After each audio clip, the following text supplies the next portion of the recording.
ఎంతమంది సంబర పండగలకెళ్లారో చెప్పండి? ఈసారైతే మేము వెళ్ళాం సంబర పండగలకి.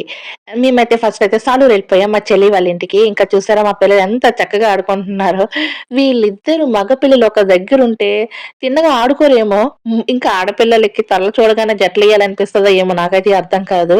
ఆ రోజంతా అలా అయిపోయిన తర్వాత మా చిన్నోడు వాళ్ళ నాన్న కోసం ఏడుస్తున్నాడు. మెయిన్‌గా స్కూటీ కోసం ఏడుస్తున్నాడనుకోని పాపం మా అక్క 11:00 అయితే వాడిని తిప్పింది.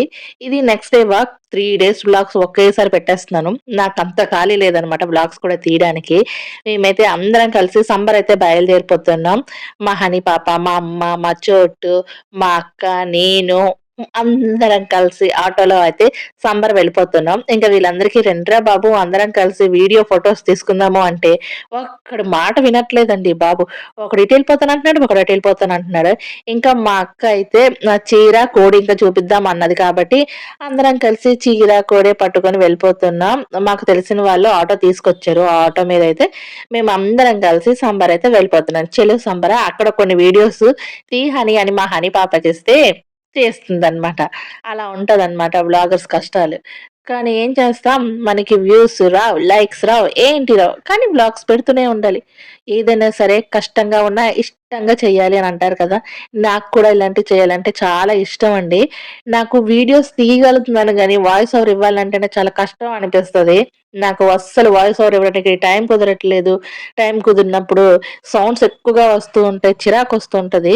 సో, అదనమాట. ఇంకా మన సంబర నేనైతే ఫస్ట్ టైమ్ ఎళ్తున్నాను. ఇవన్నీ కూడా నాకు చాలా కొత్తగా అనిపిస్తున్నాయి. నాకు తెలియని ఊర్లను కాబట్టి. కానీ ఇటువైపు వెళ్తే ఎటు చూసినా పొలాలే. స్వీట్ కార్న్స్ అని, ఇంకా ఏంటేంటో పంటలు వేశారు. ఈ కొండలు చూడు, కొండలు చూస్తుంటే నాకెంత అనిపించాయో. ఇది ఈ ఏరు చెరువు అన్నాడు ఆ తమ్ముడు. చాలా పెద్దగా ఉంది ఇదైతే.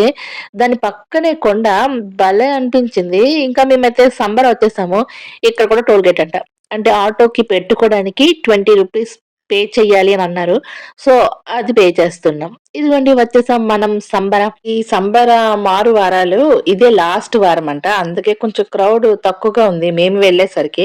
మా తర్వాత ఎక్కువగా ఉందో ఏమో మనకైతే తెలీదు.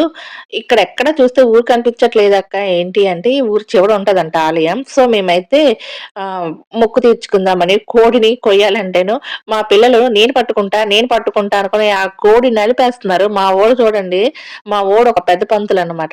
పంతులయిపోతాడు. ఎవరిని చూసినా సరే ఇకన బొట్లెట్టేస్తా, పసుపు రాసేస్తా అనుకుని, నేను కోడిని పట్టుకుంటే మా అక్క కోడికి పసుపు రాసి బొట్టు పెడుతుందని ఈడు కూడా పసుపు రాసి బొట్టు పెట్టేస్తున్నాడు. ఇంకొకడొస్తాడు చూడండి. వాడు కూడా నా పాపం ఆ కోడిని నలిపి, నలిపి వదిలేసారు వీళ్ళిద్దరు కలిసి. ఎదుగోండి మా పెద్దోడొచ్చాడు. ఇకన వాళ్ళిద్దరు ఆ కోడి కోసం యుద్ధాలు చేస్తారు. మా చిన్నోడి పనయిపోయింది కదా! ఇప్పుడు మా పెద్దోడనమాట. వాడే చేశాడు. నేనెందుకు పోస్ట్ చేయకూడదు అనుకోని, మా పెద్దోడు ఆ కోడికి బొట్లెడతానంటున్నాడు. దిష్టి తీసేస్తానంటున్నాడు. వాడు కోడి తినట్లేదని ఆడి బాధ. "అమ్మ తినట్లేదమ్మా" అనుకోని. "తినమని చెప్పు నాన్న" అని అంటున్నా సరే, "అమ్మ తినట్లేదమ్మా" అని అంటున్నాడు. పోనీ స్పూన్ పట్టుకొని తినిపించేరా అనుకోని అక్కడ ఒక గంట. అదయిపోయిన తర్వాత ఇక మా వోళ్ళకి బీభత్సమైన ఆకలేసేస్తుందంట. అందుకోసమని ఐస్ క్రీమ్‌ల మీద పడిపోయారు. ఏం చేస్తాం పిల్లలతో ఎళ్తే ఇలా ఉంటది. కానీ ఎండలైతే మాత్రం చాలా గట్టిగా ఉన్నాయండి బాబు. పులిహోర పొట్లాలు తీసుకొని మేము తీసుకెళ్ళిన వాటర్ బాటిల్‌లో నీరు కూడా అయిపోయాయి. అక్కడ వాటర్ తాగితే ఎలా ఉంటదేటో అదొక టెన్షను. మా పెద్దోడు ఎళ్ళిపోతున్నాడంటే, మా చిన్నోడు చూడండి వాడు షర్ట్ పట్టుకొని మరి తీసుకొస్తున్నాడు. వీడు ఇంతున్నాడు గాని ఎన్ని వేషాలేస్తారో. నేను చెప్పాను కదా! ఫస్ట్‌లో చాలా పెద్ద చెరువని. ఇది చాలా పొడవుగా ఉంది. ఏరు అంటారా? చెరువంటారా? నాకైతే తెలీదు. సో, ఇదేనండి ఈ వ్లాగ్ ఇక్కడితో ఎండ్ చేసేస్తున్నా. మీకు గనక ఈ వీడియోస్ నచ్చితే తప్పకుండా లైక్, షేర్ అండ్ సబ్స్క్రైబ్ చేయండి.